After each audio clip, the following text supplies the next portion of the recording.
నమస్తే. నిన్నటి నుంచి ఒక వార్త బాగా వైరల్ అవుతుంది సోషల్ మీడియాలో. ఎన్నికల పుణ్యమాని 8,16,00,000 మొండి బకాయి వసూలు. నిజామాబాద్ మున్సిపాలిటీకి పన్నులు చెల్లించిన కార్పొరేటర్ అభ్యర్థి. మున్సిపల్ ఎన్నికల పుణ్యమాని నిజామాబాద్ మున్సిపల్ కార్పొరేషన్కి రావాల్సిన మొండి బకాయి వసూలైంది. ఎన్నికల బరిలో నిల్చున్న ఓ అభ్యర్థి మున్సిపాలిటీకి సమంత తన పేరు. తను బకాయి పడ్డ ఏకంగా 8,16,00,000 చెల్లించారనమాట. కాంగ్రెస్ అభ్యర్థిగా పోటీ చేస్తున్నారు. మేయర్ రేస్లో ఉన్నట్టు కూడా ప్రచారం జరుగుతుంది. ఎన్నికల్లో పోటీ చేయాలంటే మరి ఈ ట్యాక్స్ ఇవన్నీ క్లియర్ చేయాలి కదా. ఆ పన్నులన్నీ క్లియర్ చేయాల్సి ఉండగా ఆమె క్లియర్ చేసిందనమాట. చివరి వరకు పోరాడింది వాటిని ఎగ్గొట్టడానికి. హైకోర్టు వరకు వెళ్ళింది. ఎంత ఎగ్గొడదామని చూసింది, కుదరలేదు. ఈలోగా ఎలక్షన్స్ వచ్చినాయి, పోటీ చేయాలనుకుంది. ఇంకా 8 కోట్లు కట్టేసింది అనమాట. అంటే ఆమెకు ఒక ప్రజాప్రతినిధిగా కావాలనుకుంటున్న ఆ మహిళకు, ఏకంగా మేయర్ అవుదామని కలలుగంటున్న ఆ మహిళకు పన్నుల్ని చట్టబద్ధంగా చెల్లించే గుణం లేదు. పూర్తిగా ఆమె ఇంటెన్షన్స్ కనబడుతున్నాయి అసలు బయటకి ఈజీగా. హైకోర్టు వరకు వెళ్ళింది వాటిని ఎగ్గొట్టడానికంటే అర్థం చేసుకోవచ్చు. అంటే తను గెలిస్తే కార్పొరేటర్ అయినా లేదా మేయర్ అయినా కూడా అంతకు రెట్టింపో, ఇంకో 10ఇంతలో 20ఇంతలో 100ఇంతలో సంపాదించుకోవచ్చు అనే ఆశ ఇక్కడ మనకు క్లియర్గా తెలుస్తుంది.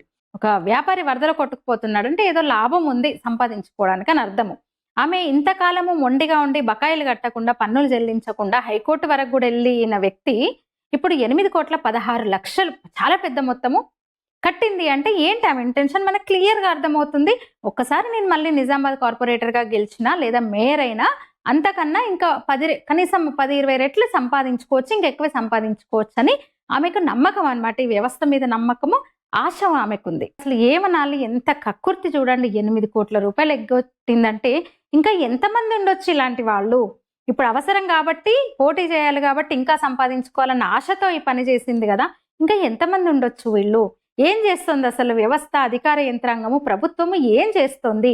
కొంచెం చిన్న వాళ్ళు, మధ్యతరగతి వాళ్ళు, దిగువ మధ్యతరగతి వాళ్ళు ఎంత సతాయిస్తారు అసలు. 1,50,000 లోన్ ఇవ్వడానికి కూడా, వాళ్ళని ఆదుకోవడానికి కూడా ఇబ్బంది పడే బ్యాంకుల లేదా అధికారుల మరి కోట్ల వాళ్ళు ఎగ్గొడుతుంటే, అన్ని బకాయిలు ఉంటే, అన్ని పెండింగ్లు ఉంటే వ్యవస్థ అధికారులు ఏం చేస్తున్నారు? ఇప్పుడు కార్పొరేటర్గా పోటీ చేసి మేయర్ అవుతుందంట ఈవిడ. ఆ మొహం చూస్తుంటేనే అసహ్యం వేస్తుంది. ఆ వార్త చదువుతుంటే నిజంగా ఓటు కోసం వస్తుందంట మీ ముందుకు. ఇప్పుడు కార్పొరేటరే మేయరే ఇప్పుడు 8 కోట్లకు 80 కోట్లు సంపాదించడానికి మీ ముందుకు వస్తున్నా అంటుంది. ఓటు అడగడానికి వస్తే మీ ఇంటి ముందుకు వస్తే చెప్పుతో కొట్టండి, మొహం మీద ఊసండి. అసలు సిగ్గు లేని మనిషికి తగిన బుద్ధి చెప్పండి. అసలు ఒక రికార్డ్ అవ్వాలి, చిత్తు ఓడించండి. అసలు చెప్పుతో కొట్టండి, మొహం మీద ఊసండి. నిజామాబాద్ అంటే కొంచెం చైతన్యవంతమైన జిల్లా, ఓటర్లు చైతన్యం, నిజామాబాద్ ప్రజలు కాస్త చైతన్యం అనుకుంటారు కదా, దాన్ని నిరూపించండి. నిజంగా విలక్షణమైన తీర్పు ఇవ్వండి. దేశమంతా చెప్పుకోవాలి నిజామాబాద్ ఓటర్ల తీర్పు గురించి. నిన్నటి నుంచి ఒక వార్త బాగా వైరల్ అవుతుంది సోషల్ మీడియాలో. ఎన్నికల పుణ్యమాని 8,16,00,000 మొండి బకాయి వసూలు.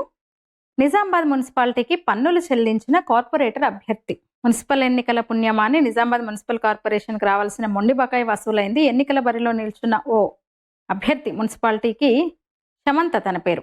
తను బకాయి పడ్డ ఏకంగా 8,16,00,000 చెల్లించారనమాట. కాంగ్రెస్ అభ్యర్థిగా పోటీ చేస్తున్నారు. మేయర్ రేస్లో ఉన్నట్టు కూడా ప్రచారం జరుగుతుంది. ఎన్నికల్లో పోటీ చేయాలంటే మరి ఈ ట్యాక్స్ ఇవన్నీ క్లియర్ చేయాలి కదా. ఆ పన్నులన్నీ క్లియర్ చేయాల్సి ఉండగా ఆమె క్లియర్ చేసిందనమాట. చివరి వరకు పోరాడింది వాటిని ఎగ్గొట్టడానికి. హైకోర్టు వరకు వెళ్ళింది. ఎంత ఎగ్గొడదామని చూసింది, కుదరలేదు. ఈలోగా ఎలక్షన్స్ వచ్చినాయి, పోటీ చేయాలనుకుంది. ఇంకా 8 కోట్లు కట్టేసింది అనమాట.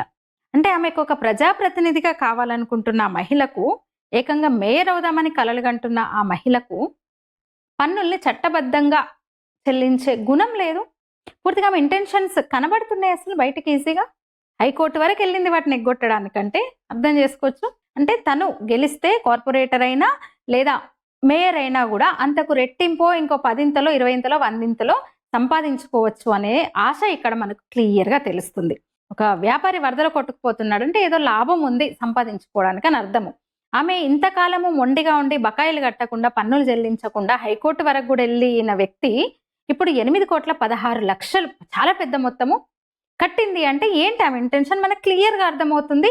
ఒక్కసారి నేను మళ్ళీ నిజామాబాద్ కార్పొరేటర్గా గెలిచినా లేదా మేయర్ అయినా అంతకన్నా ఇంకా కనీసం 10-20 రెట్లు సంపాదించుకోవచ్చు, ఇంకెక్కువ సంపాదించుకోవచ్చు అని ఆమెకు నమ్మకం అనమాట. ఈ వ్యవస్థ మీద నమ్మకము, ఆశ ఆమెకుంది. అసలు ఏమనాలి, ఎంత కక్కుర్తి చూడండి. 8 కోట్ల రూపాయలు ఎగ్గొట్టిందంటే ఇంకా ఎంతమంది ఉండొచ్చు ఇలాంటి వాళ్ళు.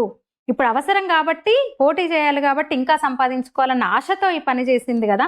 ఇంకా ఎంతమంది ఉండొచ్చు వీళ్ళు? ఏం చేస్తుంది అసలు వ్యవస్థ, అధికార యంత్రాంగము, ప్రభుత్వము ఏం చేస్తుంది?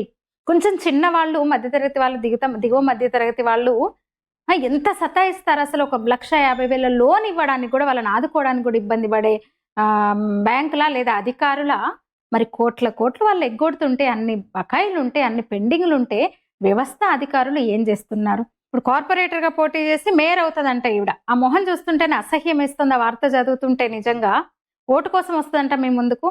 ఇప్పుడు కార్పొరేటరే మేయరే ఇప్పుడు 8 కోట్లకు 80 కోట్లు సంపాదించడానికి మీ ముందుకు వస్తున్నా అంటుంది.